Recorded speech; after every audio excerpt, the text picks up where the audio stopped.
Shalom a todos, bem-vindos ao canal Ouça a Torá. Vamos continuar o Midrash da Parashá Ki-Teitzei. Ajudar um irmão judeu a colocar a carga sobre seu animal. Digamos que você esteja viajando pela estrada. Você vê um judeu cujo animal está desfalecendo por causa do pesado fardo em suas costas. Você não pode continuar a seguir viagem.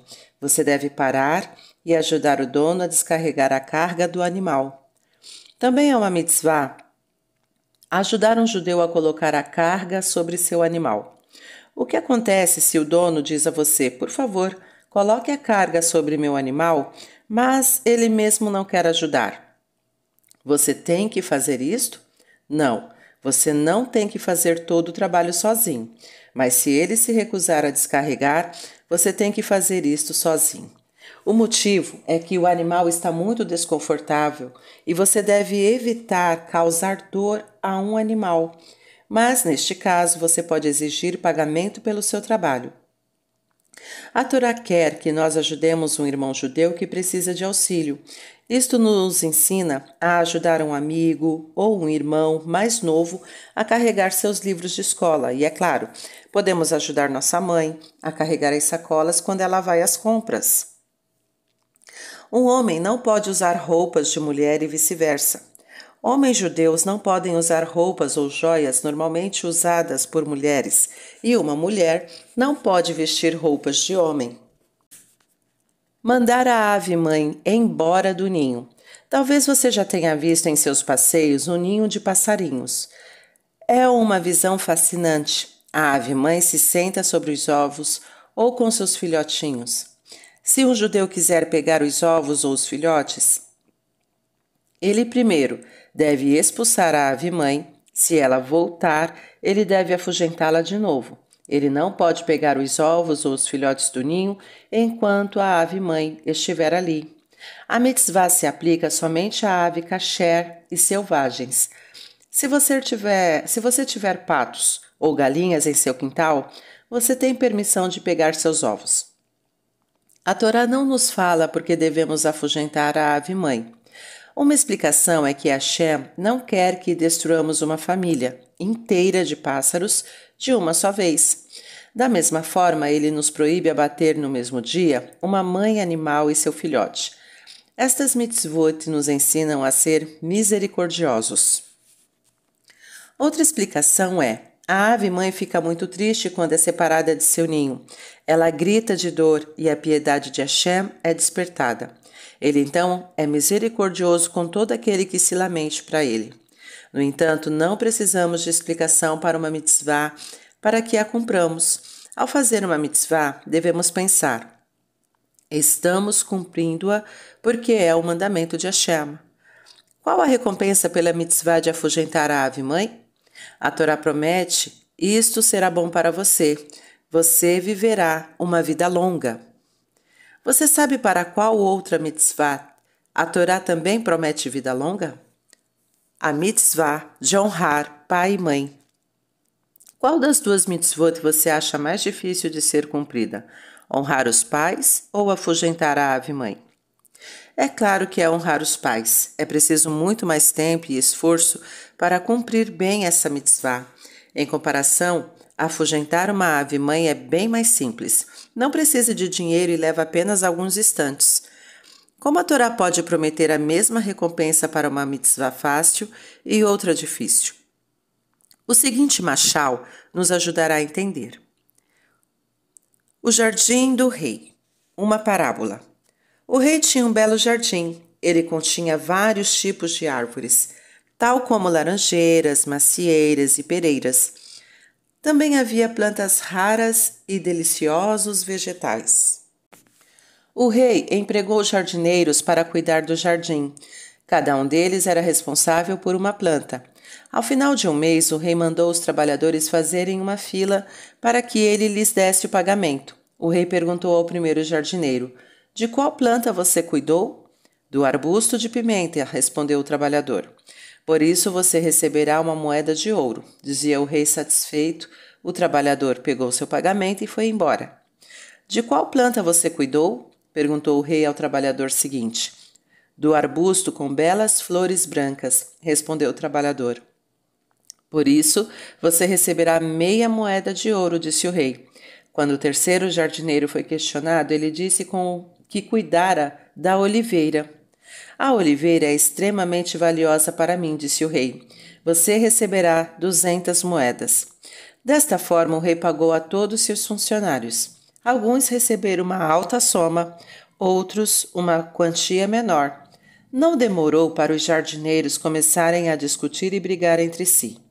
Sua Majestade, eles reclamaram, por que não nos disse qual o pagamento por cada planta antes de começarmos a trabalhar? Assim poderíamos escolher de qual planta desejaríamos cuidar. É exatamente por isso que não pude adiantar qual o pagamento por cada uma, sorriu o rei. Eu preciso de todas as plantas desse jardim. Se eu tivesse revelado por quais plantas o salário seria menor, ninguém teria se importado em cuidar delas. A chave para a parábola. Hashem quer que cumpramos o máximo de mitzvot possível. Se Hashem nos dissesse a recompensa por cada mitzvah, as pessoas se esforçariam mais naquelas com uma recompensa maior e negligenciariam aquelas de menor recompensa.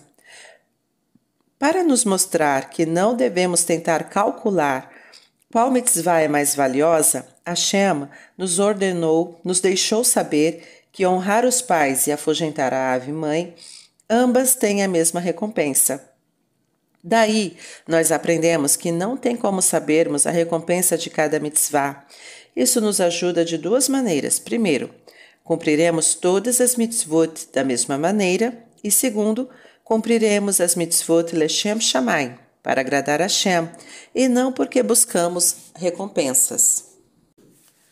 Construir cercas em áreas perigosas. Moshe ordenou: se você se mudar para uma casa com um telhado plano ou uma varanda que são usados, você deve imediatamente construir uma forte cerca ao redor do local. Nossas casas devem ser seguras. Nossos sábios nos instruíram a remover todos os objetos que possam ser perigosos. Se há crianças especialmente pequenas, muitos objetos comuns se tornam perigosos. Uma tomada na parede pode parecer um buraco de fechadura para uma criancinha. É bom tampá-lo com um plugue de segurança. Remédios, detergentes e produtos químicos devem estar fora do alcance, ou em um lugar bem alto, ou trancados em um armário. Crianças pequenas gostam de provar tudo, e é claro, devemos levantar do chão qualquer objeto pequenino que um bebê possa engolir. Nossos sábios se preocupavam com a segurança. Certa vez havia um muro trêmulo e rachado na cidade de Neardea, em Bavel. Mesmo assim, as pessoas andavam perto dele. Elas afirmavam: ele está desse jeito já faz 13 anos e nunca aconteceu nenhum acidente. Provavelmente é seguro. No entanto, 2 Rahamim, Rav e Shmuel, se recusaram a passar sob ele. É perigoso, eles diziam. Eles sempre mudavam seu caminho para evitar passar por ali. Um dia os Rahamim foram visitados por Rav Adá Bar Avá, que era um grande tzadik. Os 3 saíram juntos e passaram perto daquele muro. Shmuel disse ao Rav: vamos dar a volta, como sempre fazemos. Rav replicou: desta vez não será necessário, pois Rav Adá está conosco. Seu zehut é tão grande que tenho certeza de que nenhum mal acontecerá conosco. Um outro sábio, Rav Una, estava preocupado com sua adega. Suas paredes estavam tão trêmulas que ele tinha medo de entrar ali. Mas era uma pena deixar tantos barris de vinho naquele lugar. Se as paredes desmoronassem, elas quebrariam os barris e todo o vinho seria perdido. Como posso tirar o vinho dali com segurança? Pensou Rav Una. Então uma ideia lhe ocorreu. Eu sei que as paredes não ruirão enquanto Tzadik Rav Adá estiver lá dentro, ele pensou. Vou chamá-lo. Rav Una convidou Rav Adá à sua casa. Eles discutiram assuntos de Torá. Rav Una e seu convidado entraram na adega. Enquanto continuavam falando sobre Torá, Rav Una sinalizou aos seus trabalhadores que retirassem os barris de dentro da adega. Assim que o cômodo ficou vazio, Rav Una conduziu seu convidado, que não desconfiava de nada, para fora de lá. Crash! As paredes caíram. Quando Rav Adá entendeu que havia sido usado para salvar o vinho de seu anfitrião, ele ficou irritado. Você correu um risco enorme, ele disse a Rav Huna. Eu não sou um tzadik perfeito. Nós dois poderíamos ter ficado soterrados sob aquelas paredes. Uma pessoa não pode se colocar em uma situação de perigo e então confiar em um milagre para ser salva. Nós aprendemos desta história que Rav Huna não via a si mesmo como tzadik especial. Ele não confiava em seu próprio zehut para entrar na adega. Ele era um homem muito humilde, a despeito de sua grandeza. O Talmud nos conta coisas maravilhosas sobre ele. Em seus últimos anos, sempre que havia uma forte ventania, ele costumava sair pela cidade em sua carruagem. Ele inspecionava todas as casas para verificar quais eram seguras. Quando via alguma parede balançando, ele aconselhava o dono a refazê-la. Com frequência, ele encontrava o casebre de um pobre tremulano. O pobre lhe dizia: "Não tenho dinheiro para o conserto." Nestes casos, Rav Huna doava seu próprio dinheiro para reconstruir a casa do homem pobre. Não arriar juntos dois animais diferentes. Um fazendeiro não pode usar dois tipos de animais para puxar uma carroça, um arado ou qualquer outro veículo. Por exemplo, ele não pode arrear um boi e um jumento juntos. Ele deve usar 2 bois ou 2 jumentos. Por que é proibido arriar 2 tipos de animais juntos? Uma explicação é que os animais não gostam de trabalhar com outros tipos de animais. Boi é mais forte que o jumento. Os dois não puxam da mesma forma. Um boi rumina seu alimento enquanto o jumento não. O jumento fica incomodado com o barulho do boi ruminando, enquanto ele mesmo não tem nenhuma comida. Esta é uma das mitzvot que nos ajuda a evitar que os animais sofram. Nossos sábios explicam: as mitzvot sempre nos acompanham. Há sempre uma mitzvah ou diversas mitzvot ligada a tudo que um judeu faz. Por exemplo, se um judeu se muda para uma casa nova, ele deve cumprir a mitzvah de construir uma cerca nas áreas perigosas. Ele também deve colocar mezuzot em todas as portas. Se ele compra uma roupa nova, ele deve verificar se ela contém shaatnes. Se ele ara o campo, não pode arrear junto 2 tipos diferentes de animais. Quando ele semeia, não pode semear 2 tipos diferentes de plantas em um campo, quilaim. Quando ele colhe, deve deixar uma parte da colheita para o pobre. Se ele passa por um ninho de pássaros em seu caminho, tem a mitzvah de afugentar a ave-mãe. Por que as mitzvot nos acompanham a todos os lugares? Hashem especificamente fez assim para o nosso bem.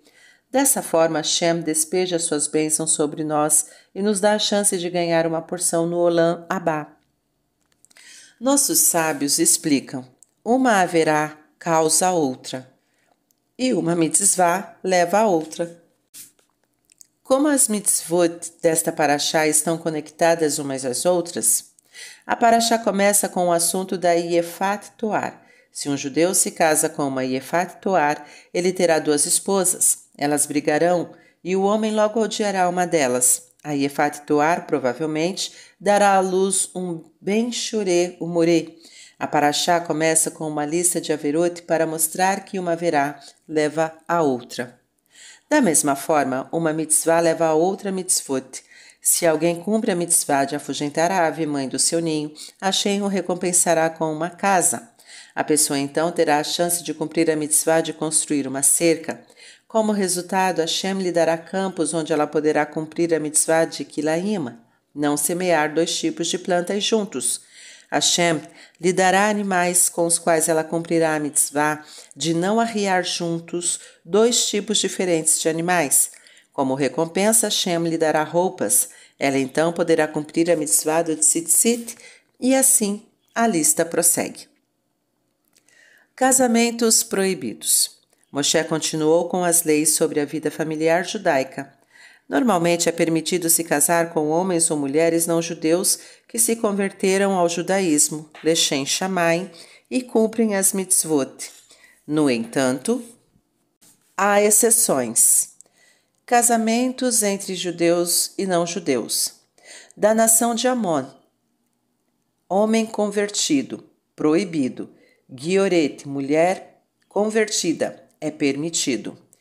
Da nação de Moabe, é proibido para o homem convertido, e para a mulher convertida, permitido. De Edom, permitido na terceira geração, se for homem convertido. Permitido na terceira geração, se a mulher for convertida. Egito, permitido na terceira geração, se for homem convertido, e permitido na terceira geração, se for mulher convertida. Agora vamos explicar. Gerim, de Amon e Moabe. Moshe explicou. Os Amonim e os Moavim são descendentes do sobrinho de Abraão, Lot. Lot devia sua vida a Abraão. Abraão resgatou quando ele foi capturado pelos 4 reis que conquistaram Sedom. O Zerut de Abraão também salvou Lot quando os Rechaim de Sedom foram destruídos.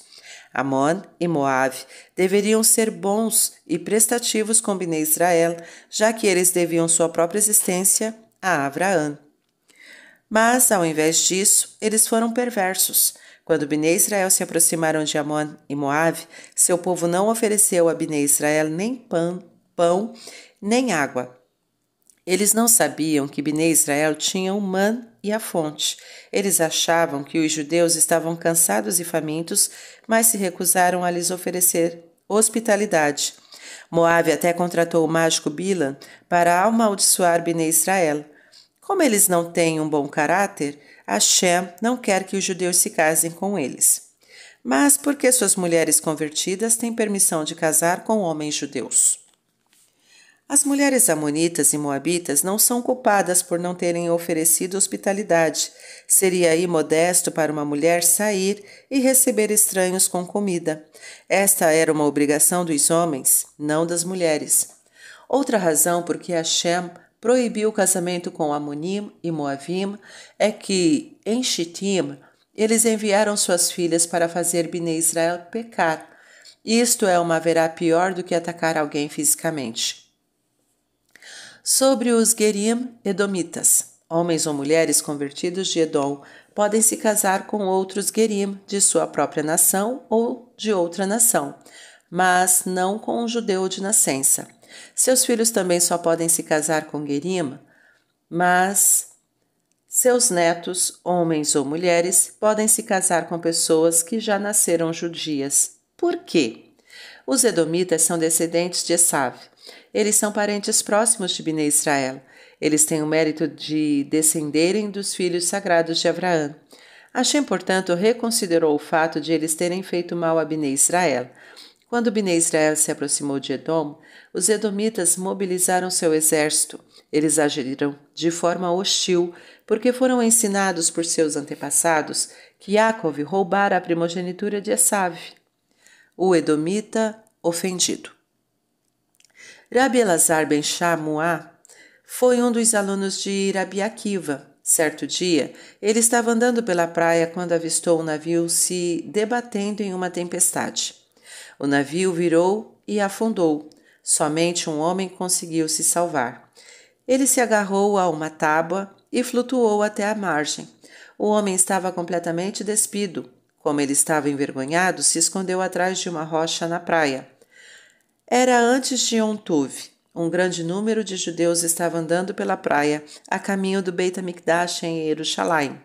O homem esticou a cabeça para fora da rocha e implorou aos judeus: por favor, me consigam algo para vestir, eu sou um edomita, seu irmão.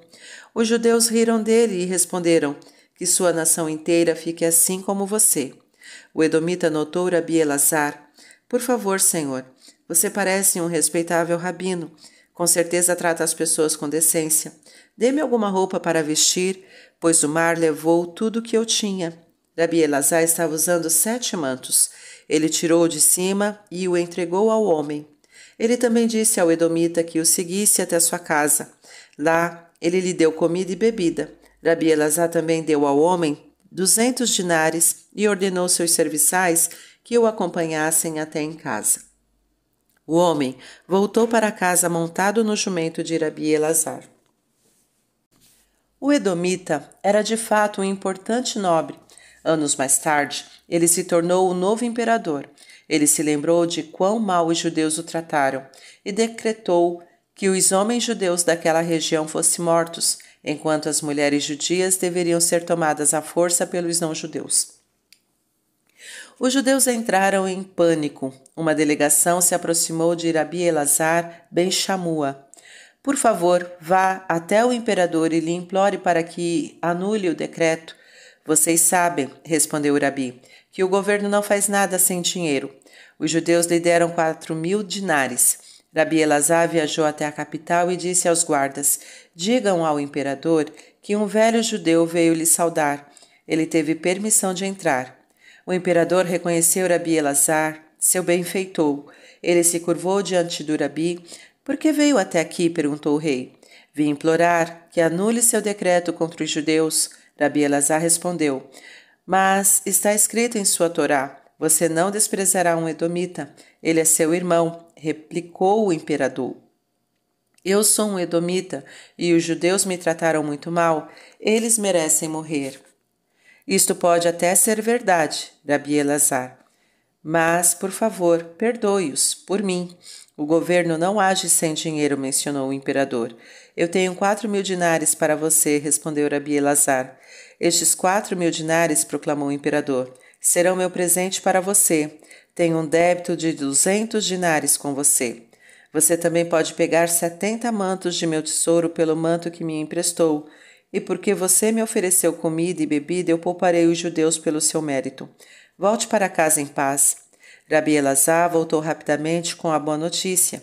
Sua providência e sabedoria salvaram os judeus. Vamos continuar em outro momento.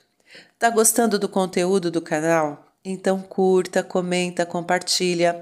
Ainda não é inscrito? Então se inscreve, ativa o sininho e fica por dentro das novidades. Shalom a todos!